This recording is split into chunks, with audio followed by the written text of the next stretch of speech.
Assalamualaikum warahmatullahi wabarakatuh. Saya Ali Farid Lasis dengan NIM terakhir 086. Di sini saya akan mereview kembali pertemuan agama Islam pada pertemuan kemarin dengan judul bagaimana kontribusi Islam dalam pengembangan peradaban dunia. Pertemuan dimulai dengan pembacaan doa. Setelah pembacaan doa, Pak Abduh menyampaikan materi pertemuan itu. Pak Abduh mengawali materi dengan cerita Kolosium yang menjadi peradaban kebudayaan pada masa dulu, dan intinya peradaban berbentuk tiga, yaitu peradaban berdasarkan sains dan teknologi, peradaban berdasarkan kemanusiaan, dan yang tertinggi adalah peradaban berdasarkan kebahagiaan. Ilmuwan Islam atau Muslim dulu sangat mencintai ilmu pengetahuan.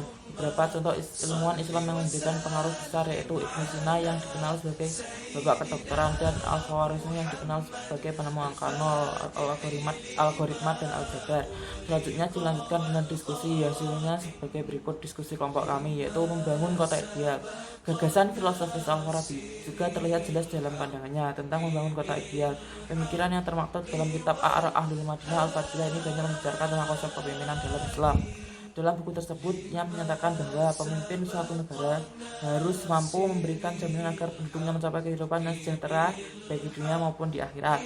Untuk itu, negara harus dipimpin oleh seorang kepala negara yang memiliki kualitas sempurna, yakni satu, tinggi kecerdasannya, kuat ingatannya, fasih berbicara, rajin bekerja, sederhana, luhur budi, adil, teguh pendirian, dan konsisten. Menurut Al-Farabi, kota ideal pasti dipimpin oleh pemimpin yang berkompeten. Sosok tersebut pasti memiliki kemampuan yang sama seperti Nabi ataupun utusan Allah. Pemimpin akan berkomunikasi dengan Sang Pencipta untuk menentukan masa depan orang-orang yang dipimpinnya. Kemampuan itu membuat dirinya selalu mendapatkan petunjuk Allah sehingga kepemimpinan mengarah kepada kemakmuran dan kesejahteraan. Kitab ini juga menginspirasi banyak ilmuwan baik Islam maupun Barat untuk mengembangkan ilmu politik dan administrasi negara. Selanjutnya adalah tanggapan saya terhadap video bagaimana kontribusi Islam dalam pengembangan peradaban dunia. Keberadaan bumi dipengaruhi oleh peradaban bangsa terbesar yaitu Romawi Bizantium di barat dan Persia di timur. Di tengah-tengahnya terdapat suku yang berada di padang pasir yang tandus, yakni suku Arab. Suku Arab di zaman jahiliyah sangat tidak diperhitungkan oleh bangsa Imperium Romawi dan Persia, sehingga bangsa Arab kurang diperhitungkan pada masa itu. Namun dengan masa jahiliyah itu Allah SWT menurunkan seorang yang mulia, yaitu seorang Rasul terakhir yang tanpa celah, yang bisa membawa agama Islam dan menyebarkan agama Islam di Jazirah Arab. Kurang lebih 10 tahun agama Islam menguasai seluruh Jazirah Arab, dan ini tidak lepas dari kaum Ansor atau kaum penolong dari Yathrib atau Madinah, sehingga dalam waktu 10 tahun tersebut Islam bisa menguasai seluruh Jazirah Arab. Dan dalam waktu kurang dari 100 tahun Islam telah menaklukkan peradaban Bizantium dan Persia. Lalu dalam waktu lebih dari 100 tahun telah mencapai kemajuan lebih peradaban Bizantium dan Persia dan menguasai 2/3 peradaban dunia.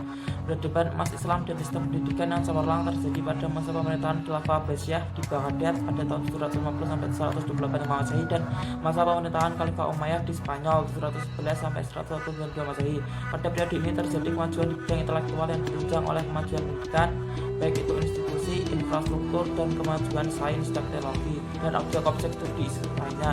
Popularitas Khalifah Abbasiyah terjadi pada masa Khalifah Harun ar-Rasyid dan anaknya, yaitu putranya itu Al-Ma'mun. Khalifah Al-Ma'mun terkenal sangat pintar terhadap ilmu. Pada masanya terdapat penerjemahan buku-buku asing yang digalakkan dan juga banyak mendirikan sekolah. Salah satunya yang terbesar yaitu Baitul Hikmah yang merupakan studi dan perpustakaan dan universitas terbesar pada saat itu. Pada periode ini kaum intelektual Islam identik dengan ulama, ilmu pengetahuan berkembang pesat baik di agama bidang maupun non agama dan kebudayaan Islam. Di masa ini lahir ulama-ulama yang besar dan ilmuwan polimet, yaitu ilmuwan yang bisa menguasai banyak bidang seperti ilmuwan Ibnu Sina, ilmu kedokteran, Al-Khawarizmi, penemu angka nol, Al-Kindi, ahli filsafat, dan lain sebagainya. Bahkan Eropa, Cina, dan India selalu dengan bidang khalifah. Dan dalam surat